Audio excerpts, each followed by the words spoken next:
Yes, minds. Have you ever stopped to wonder about the mysterious strings that seem to tug at the fabric of our reality? Well, get ready to dive into a wild ride of discovery as we peel back the layers of control and consciousness in our world. Buckle up, because we're about to embark on a journey that'll make you question everything you thought you knew. But with that, the mysteries of who is behind all of this aside, how exactly do the world elite control human consciousness? Due to the sheer volume of control mechanisms here, we're going to provide a lighter overview, and you are encouraged to explore these as you see fit. Fear and scarcity. At the highest level of control, fear is one of the most easiest methods to control the population en masse. This is a two-way ST that binds the influence from the elite and us together, for we actively perpetuate the problem when we live from fear and scarcity. Spreading it around to each other like a nasty virus, fear can be used to corral people in all manner of directions, to take actions that are not in their best interest, or to give up their power and control to others. Our food. For the most part, all of the food that we're eating today is toxic, designed to subdue our creative energy, making us easily addicted to things that are unhealthy for us, whether it's processed foods rich with salt, sugar, and fat, or even our produce which has been chemically engineered or sprayed with pesticides and herbicides. We can see this with Monsanto, who have actually patented seed and GMO production, disallowed the ancient practice of saving seeds, and ultimately controlled the food supply, but have masked it as providing the world food. Ultimately though, the bottom line here appears to be that we are what we eat, and most of us eat far too much, and in that consume too many harmful substances, fluoride in the water. Some have said that fluoride is the metaphorical tears of the New World Order, and that it's their most widely used weapon against us. The idea, in a nutshell, is that governments put fluoride in our water supply in order to negatively affect huge populations and facilitate mass control, whether for financial gain, through the health defects that it causes, or for the purpose of disrupting our connection to the spiritual planes. Any quick search of a fluoride conspiracy brings up notions that it calcifies the pineal gland, the organ in our brain that is often linked to consciousness and the third eye. The idea of the pineal gland being linked with consciousness originally came from the French philosopher Descartes, who argued that the interaction between non-local religiousness and the physical world occurred inside of it. If you dig into why water fluoridation began, you find a convoluted, suspicious mess, mostly centering around the aluminum production company Alcoa, who supposedly had a lot of toxic waste to spare that took the form of fluoride as a byproduct of aluminum production. After a single biochemist who was sponsored by them showed in a lab that fluoride affects cavities in rats in 1939, so the story goes, the first public proposal that the US should fluoridate its water supplies were made not by a doctor but by an industry scientist. Nowadays, our water is fluoridated in over 24 countries, mostly in the Western world. According to chemist and researcher Charles Perkins, who wrote the book The Truth About Water Fluoridation, repeated doses of infinitesimal amounts of fluoride will, in time, reduce an individual's ability to resist domination by slowly poisoning a certain area of the brain, thus making them submissive to the will of those who wish to govern them. While there are unsupported theories that the Nazis used the chemical in concentration camps or the USSR in their gulags, the threat of fluoride isn't just a theory. The work of Jennifer Luke in the 90s showed that by old age, the pineal gland contains the same amount of fluoride as teeth, having been calcified as we age.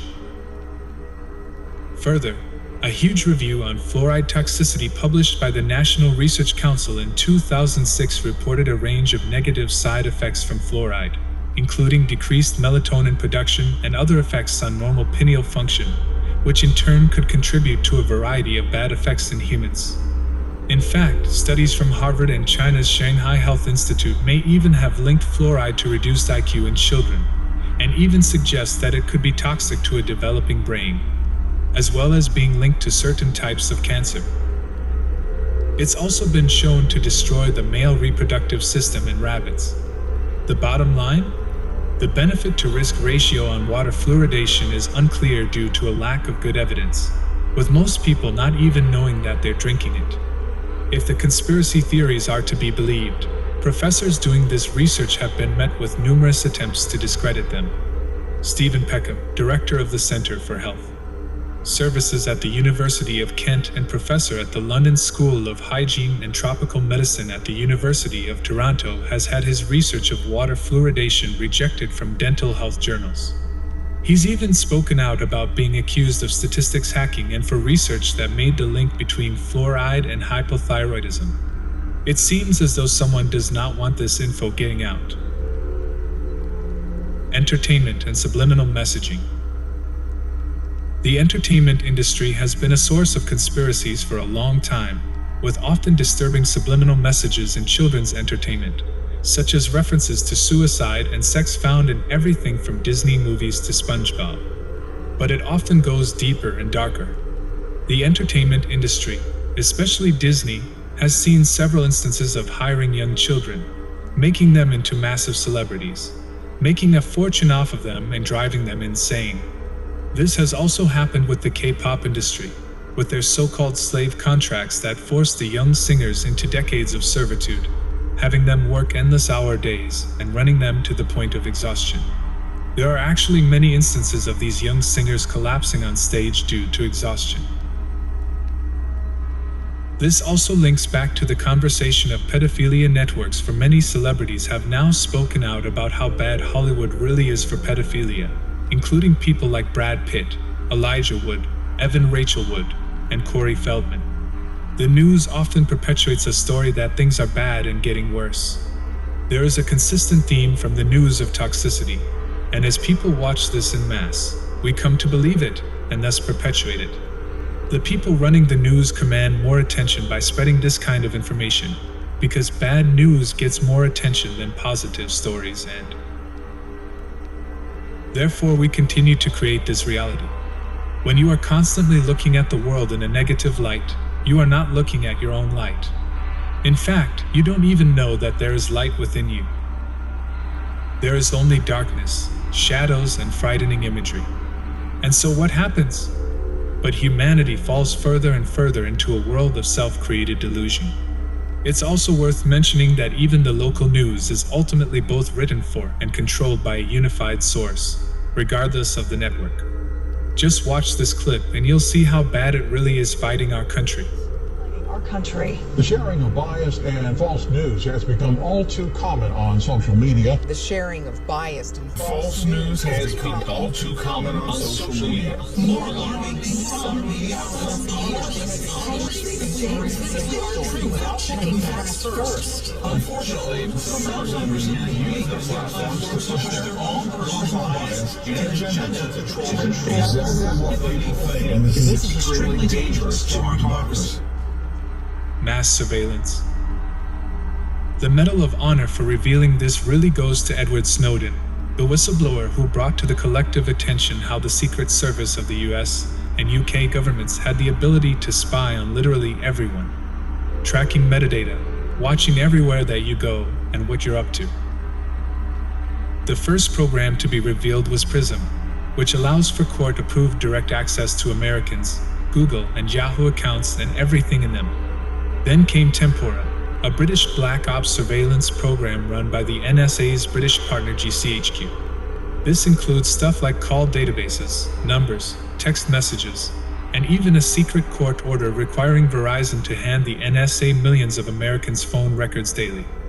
One of Snowden's most frightening statements came in 2013, when he explained that by using the X-Keyscore program, I, sitting at my desk, could wiretap anyone from you or your accountant to a federal judge or even the president if I had a personal email. The MSA's top secret black budget obtained by Snowden exposed the successes and failures of over 16 spy agencies comprising the US intelligence community, and revealed that the NSA was paying US private tech companies for clandestine access to their communications networks. All in all, it was revealed that the NSA was harvesting millions of emails and instant messaging contact lists, searching email content, tracking and mapping the location of cell phones, undermining attempts at encryption via Bull Run, and that the agency was using cookies to piggyback on the same tools used by internet advertisers to pinpoint targets for government hacking and to bolster surveillance. And yet, after all of this info being dropped, it has mysteriously disappeared from mainstream discussion. Our belief systems. We do it to ourselves.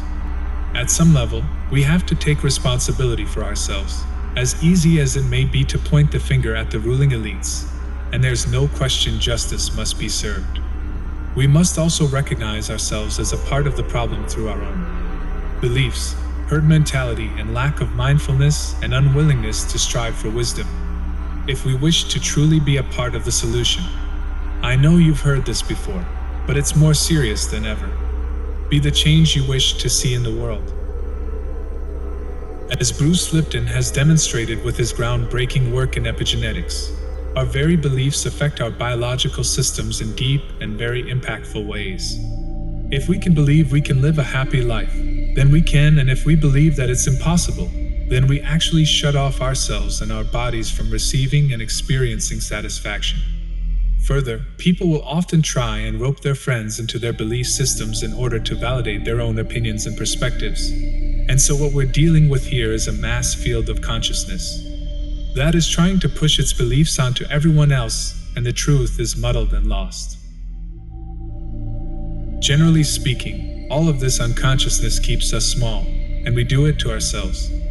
The collective mindset often appears to lack any interest in education, learning wisdom, or connecting with truth, and in this may compel us to outrageous levels of stupidity. Now at some level we must be able to laugh at ourselves because humans are notorious for often doing very dumb things. And in today's day and age, these things are often captured on camera and shared for all to see, which fills up Reddit and YouTube channels to no end. For example, scrolling through Reddit's "What could go wrong?"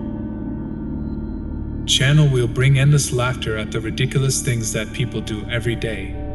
Yet it is also a clear reflection of our lack of ability to generally exercise a higher consciousness on a regular basis. If we really want to evolve, we have to do better from the very top of the chain to the very bottom. It seems clear that there is a problem. At the beginning of this chapter we said that there is a sickness running through the underbelly of human consciousness. And while we have explored the idea that this sickness may be perpetuated and inflicted upon us by a demonic consciousness, whether it's sick, twisted psychopaths or reptilian species or demonic entities themselves, the truth is that we actively perpetuate it by staying asleep, pessimistic and disconnected.